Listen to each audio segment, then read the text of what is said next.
وما یلقاها الا الذین صبروا وما یلقاها الا ذو حظ عظیم.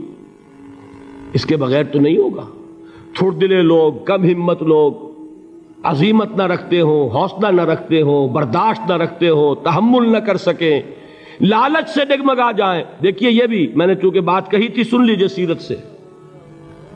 حضور صلی اللہ علیہ وسلم کے بارے میں جب مکے کے سرداروں کو یہ یقین ہو گیا کہ تشدد ہمارا فیل ہو گیا ہے، نہ محمد بدل ہوئے نہ ان کے ساتھی صلی اللہ علیہ وسلم ورضی اللہ تعالی عنہم اجمعین، تو انہوں نے دوسرا پاسا پھینکا. پہلا پاسا کیا تھا؟ استہزاء، تمسخر، مذاق، ڈیمورلائز کرو، نروس بریک ڈاؤن کرو، ان کا بیٹھ جائیں یہ پتاشے کی طرح. معلوم ہوا نہیں یہ تو کھڑے رہے. تو دوسرا وار مارو، ستاؤ، تکلیفیں دو، بھوکا مارو، دہکتے ہوئے انگاروں پر لٹاؤ، ان کو ہلاک کرو. معلوم ہوا یہ حربہ بھی ناکام ہو گیا. ایک آدمی واپس نہیں پھرا. ایک شخص کو بھی ہم اپنے اس تمام پرسیکیوشن سے نہ توحید سے ہٹا سکے، نہ محمد سے برگشتہ کر سکے صلی اللہ علیہ وسلم. بلکہ مرض بڑھتا گیا جوں جوں دوا کی. ان کے اعتبار سے تو مرض تھا نہیں کہ وہ تو بات آگے بڑھ رہی ہے. ہم نے جتنا دبایا، وہ جو کہا ہے کہ اتنا ہی یہ ابھرے گا جتنا کہ دبا دیں گے، تو ہمارا دباؤ جو ہے وہ ناکام ہو گیا. تو تیسرا بار آیا تھا. وہ کیا تھا؟ سفارت آئی ابو طالب کے پاس. دیکھو ابو طالب، تمہارا بھتیجا جو ہے وہ ہمارے معبودوں کو باطل ٹھہرا رہا ہے. ہم تنگ آ چکے ہیں. اگر تو اسے بادشاہت چاہیے، اگرچہ ہم کسی بادشاہت کے عادی نہیں ہیں، لیکن ہم اسے اپنا بادشاہ بھی مان لیں گے. اگر اسے دولت چاہیے، وہ اشارہ کرے، ہم سیم و زر کے انبار اس کے قدموں میں لگا دیں گے. اور کہیں نکاح کرنا چاہے، اشارہ کر دے جس اونچے سے اونچے گھرانے میں وہ چاہے گا قریش کے، ہم اس کی شادی کر دیں گے. تینوں ہی لالچ ہے نا دنیا میں. ویسے تو زر، زن، زمین، آپ کے ہاں یہ تین زے مشہور ہیں.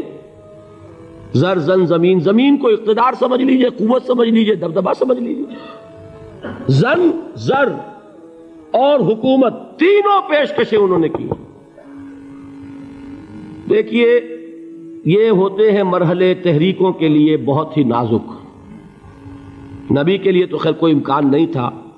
غیر نبی ہو تو سوچے گا نا، یہ بادشاہ بنا رہے ہیں، بادشاہ بنو، اس وقت تھوڑا سا کمپرومائز کر لو، پھر ہاتھ میں قوت آ جائے گی تو پھر سب ٹھیک کر لیں گے.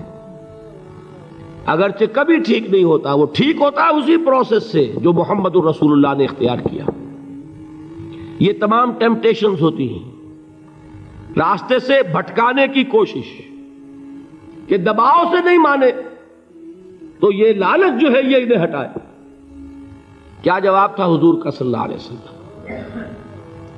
چچا نے جب بات کی ہے، انہیں براہ راست تو حضور سے بات کرنے کی ضرورت نہیں ہوئی تھی، ابو طالب کے واسطے سے بات کی ہے.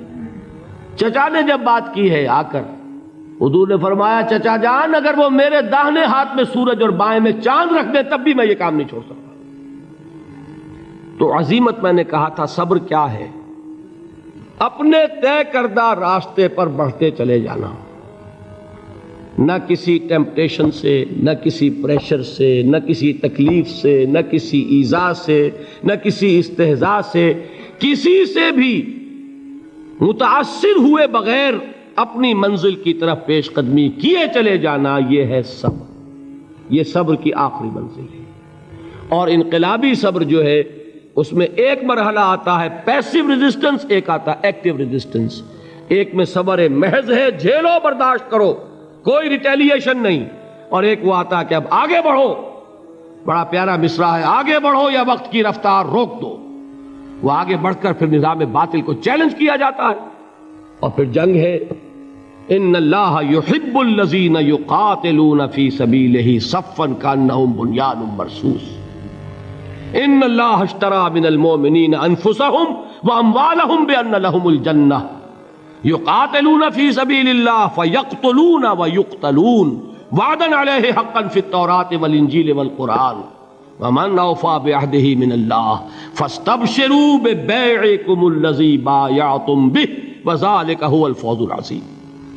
اللہ نے اہل ایمان سے ان کے جانیں اور ان کے مال خرید لیے ہیں جنت کے عوض۔ نتیجہ کیا ہے؟ وہ جنگ کرتے ہیں اللہ کی راہ میں، قتل کرتے بھی ہیں، قتل ہوتے بھی ہیں۔ بدر میں 70 کو قتل کیا، مسلمان شہید ہوئے 13، 14 وہ تھے جو زخمی ہو گئے تھے، واپسی پر مدینے کے راستے میں ان کا بھی انتقال ہوا، 14 مسلمان ادھر 70، اور احد میں 70 صحابہ شہید ادھر 23۔ تلک الایام نداولھا بین الناس، یہ دن ہے جن کو ہم الٹ پھیر کرتے رہتے ہیں لوگوں کے مابین، لیکن یہ کہ بد دل نہیں ہوئے، قافلہ بڑھتا رہا۔ اور غزوہ احزاب میں وہ شعر میں کل سنا چکا ہوں محمد کے جانثاروں کا، نحن الذین بایعوا محمدا علی الجہاد ما بقینا ابدا، ہم وہ ہیں جنہوں نے محمد سے بیعت کی ہے جہاد کی صلی اللہ علیہ وسلم۔ اب یہ جہاد، یہ قتال، یہ جنگ، یہ سرفروشی، یہ جاں فشانی جاری رہے گی جب تک جان میں جان ہے، یا تخت یا تختہ، یا اللہ کا دین غالب ہوگا اور یا ہم اپنی جانیں اسی کام میں اللہ کے حوالے کریں۔